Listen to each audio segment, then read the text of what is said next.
దేశంలోనే సంచలనం సృష్టించినటువంటి Kolkata RG Kar medical college junior doctor పైన అత్యాచారం కేసులో నిన్న తీర్పు వెలువరించినటువంటి సీల్దా కోర్టు న్యాయమూర్తి అనిర్బన్ దాస్ గారు దీని పట్ల అంటే ఏదైతే తీర్పు ఇచ్చారో ఖైదీకి అందరూ కూడా ఉరిశిక్ష వేయాలని డిమాండ్ చేసినప్పటికీ కూడా కేవలం జీవిత ఖైదు మాత్రమే విధించి మనకు తీర్పును వెలువరించడంతో కూడా ఇక్కడ మనకు అందరూ కూడా అసహనం అయితే వ్యక్తం చేశారు. ఇక నిన్నటి రోజున మనకు కోర్టు ప్రాంగణంలోనే కోర్టు హాల్లోనే ఎవరైతే విద్యార్థిని తల్లిదండ్రులు ఉన్నారో బాధితురాలి తల్లిదండ్రులు ఉన్నారో వారు అక్కడే కూడా అసహనం వ్యక్తం చేశారు. ఇక ఎవరైతే ఈ దోషి ఉన్నారో సంజయ్ రాయ్ అతనికి కోర్టు మనకు జీవిత ఖైదు విధిస్తూ అలాగే 50,000 రూపాయల ఫైన్ కూడా విధించింది. అలాగే పశ్చిమ బెంగాల్ ప్రభుత్వాన్ని బాధితురాలికి 17 లక్షలు బాధితురాలికి ఇవ్వాలని కూడా ప్రభుత్వాన్ని ఆదేశించిందనమాట కోర్టు.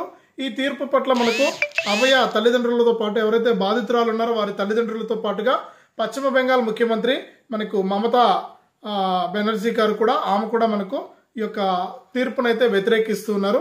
దీనిపైన పై కోర్టుకు వెళ్తామని కూడా ఆమె తాజాగా తీవ్ర వ్యాఖ్యలు అయితే చేశారు. ఇంతకీ అతనికి ఉరిశిక్ష ఎందుకు విధించలేదు, ఉరిశిక్ష విధించకపోవడానికి కారణాలేంటి అనే విషయాన్ని అయితే మనం తెలుసుకుందాం. ఇప్పటికీ దేశవ్యాప్తంగా నానాటికి కూడా మహిళలపైన హత్యలు అత్యాచారాలు అఘాయిత్యాలు జరుగుతున్నా కూడా మన దేశంలో ఎందుకు కఠినమైన చట్టాలను అమలు చేయలేకపోతున్నాం. ఇక మరి కొన్ని దేశాల్లో శిక్షలు కఠినంగా ఉంటాయి. ఇక ఎవరైతే మనకు నిందితులు ఉంటారో వారు ఇలాంటి దాడులు చేయడానికి భయపడుతూ ఉంటారు. కానీ మన దేశంలో చట్టాలు ఎందుకు ఈ విధంగా ఉన్నాయి, ఇక నిందితుడికి ఉరిశిక్ష వేయకపోవడానికి కారణం ఏంటి అనేది కనుక చూస్తే ఇతను ఎవరైతే మనకు ఆగస్టు నెలలో గత 2024 సంవత్సరంలో ఆర్జికర్ మెడికల్ కాలేజీ విద్యార్థిని ఎవరైతే ఉన్నారో ట్రైనీ డాక్టర్ ఆమెపై మనకు హత్య మరియు అత్యాచారం చేశాడు ఈ సంజయ్ రాయ్ అనే అతను. ఇక ఇతను ఏం చెప్తున్నాడంటే నిన్న మనకు కోర్టులో కూడా ఇతను వాదించడం జరిగింది. ఇక ఈ కేసును సిబిఐ టేకప్ చేసి పలు మార్లు అయితే నిందితుడిని విచారించి మొన్నటికి దోషిగా అయితే తేల్చడం జరిగింది. ఇక ఇతను ఇక్కడ మనకు కూడా కోర్టులో కూడా ఇతను వితండవాదం చేయడం జరిగింది.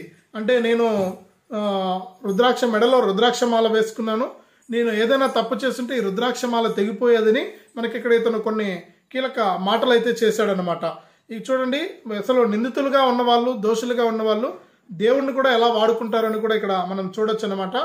అంతేకాకుండా ఇతను ఏంటంటే నాకు సంబంధమే లేదు, అసలు నేను ఈ తప్పు నేను చేయనే లేదు, ఇది నాకు అనవసరంగా నన్ను ఇరికించారు, ఈ కేసులో ఒక ఐపీఎస్ అధికారి నన్ను ఇందులో ఇరికించాడు, అసలు నాకు సంబంధమే లేదు, ఈ కేసుకు నాకు ఎటువంటి సంబంధం లేదు, నన్ను కావాలనే ఇందులో ఇరికించి నా జీవితం నాశనం చేశారని ఇక్కడ వాదించడం అయితే జరిగిందనమాట. ఇక దీనిని ప్రత్యేకమైనటువంటి కేసుగా పరిగణించి అరుదైనటువంటి కేసుగా పరిగణించి నిందితుడికి ఉరిశిక్ష వేయాలని ఆర్జికర్ మెడికల్ కాలేజీ విద్యార్థులు కానీ జూనియర్ డాక్టర్లు కానీ విద్యార్థి సంఘాలు కానీ మహిళా సంఘాలు కానీ ముఖ్యంగా బాధితురాలు ఎవరైతే ఉన్నారో ఆ బాధితురాల తల్లిదండ్రులు అయితే ఇక్కడ కోరడం అయితే జరిగింది. కానీ తీర్పు పట్ల అంతా ఎంతో ఆసక్తిగా ఎదురు చూసాం. ఖచ్చితంగా విద్యార్థికి న్యాయం జరుగుతుందని మనం అందరం కూడా అనుకున్నాం. కానీ కోర్టు ఈ తీర్పు వెలువరించడంతో అందరూ కూడా చాలా బాధపడడం జరిగింది, చాలా ఇబ్బంది పడడం కూడా జరిగింది అనమాట. ఇక దీనిపైన మనకు పశ్చిమ బెంగాల్ ముఖ్యమంత్రి గారు కూడా దీనిపైన అయితే ఆమె కీలక వ్యాఖ్యలు అయితే చేశారు. ఇక ఈ తీర్పు పట్ల నేను కూడా అసహనం వ్యక్తం చేస్తున్నాను, ఈ తీర్పు నాకు కూడా నచ్చలేదు, నేను నిందితుడికి ఉరిశిక్షే ఖరారు చేయండి అని కూడా నేను కూడా చెప్పడం జరిగింది.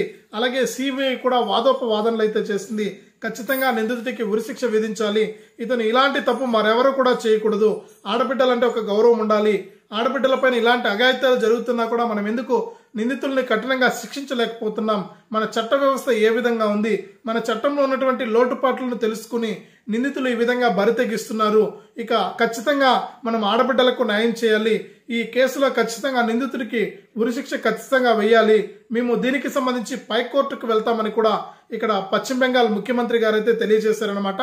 కాబట్టి ఆమె చేసినటువంటి కొన్ని వ్యాఖ్యలను అయితే ఇప్పుడు మనం చూద్దాం. ఇక మన పశ్చిమ బెంగాల్ ముఖ్యమంత్రి మమతా బెనర్జీ గారు కూడా ఈ యొక్క తీర్పు పైన అయితే అసహనం వ్యక్తం చేశారు.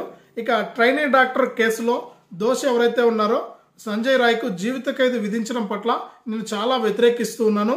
ఇక ఈ కేసు అత్యంత అరుదుగా పరిగణించి నిందితుడికి ఉరిశిక్ష వేయాలని కూడా నేను కూడా డిమాండ్ చేశాను. కానీ కేసు ఇది అరుదైన కేసు కాదని చెప్పడంతో అందరం కూడా మేము షాక్కు గురయ్యాం.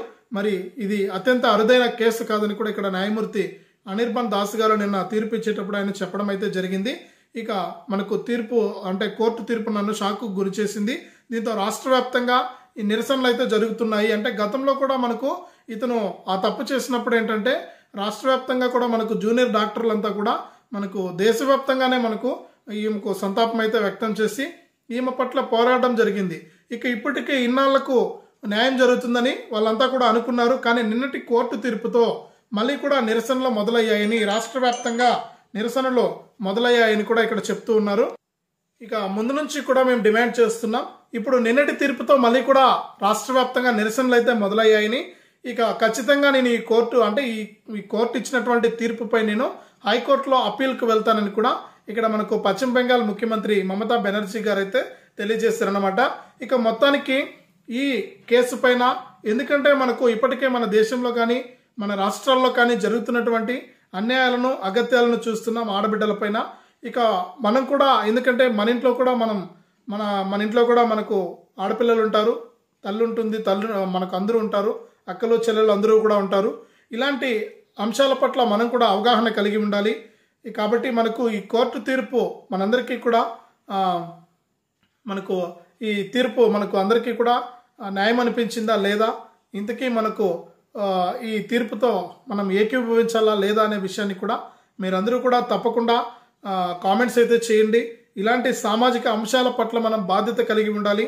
ఇలాంటి మనకు అంశాల పట్ల ప్రతి రోజు కూడా మన ఛానల్లో వీడియో వస్తుంది. తప్పకుండా మీరు సపోర్ట్ చేయండి. మీరు సపోర్ట్ చేస్తేనే మరింత కంటెంట్ను మీకు తీసుకురావడానికి అవకాశం ఉంటుంది. ఎందుకంటే మనకు మన దేశంలో ఏం జరుగుతుంది, మన దేశ పౌరుడిగా మనకు ఒక బాధ్యత ఉండాలి.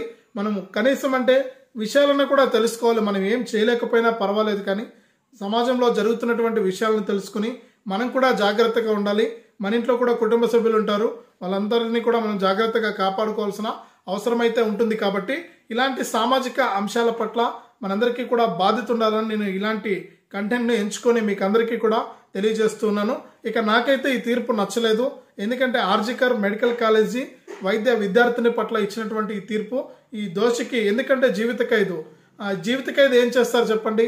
అతని లోపల పెట్టి మనకు ప్రతిరోజు ఫుడ్ పెట్టి అంతే బయట తిరగలేడు, అంతే కానీ అన్ని పనులు జరుగుతాయి అక్కడ. జైల్లో కూడా అతనికి ఏంటంటే తినడానికి తిండి పెడతారు, తాగడానికి నీళ్ళు ఇస్తారు, వేసుకోవడానికి బట్టలు ఇస్తారు, చేసుకోవడానికి పని ఇస్తారు, అన్నీ ఇస్తారు. మరి ఇతనికి లోపలున్న ఒకటే బయట ఉన్న ఒకటే కదా. మరి తప్పు చేసిన వ్యక్తికి శిక్ష ఉండాలి కదా. ఈ జీవితాంతం చచ్చే వరకు జైల్లో ఉంటే లాభమేముంది అని నా వాదన కూడా. కాబట్టి ఈ తీర్పుతో నేనైతే ఏకీభవించట్లేదు. మీకు ఎలా అనిపించింది ఈ తీర్పు అనేది మీరు తప్పకుండా కామెంట్స్ చేయండి.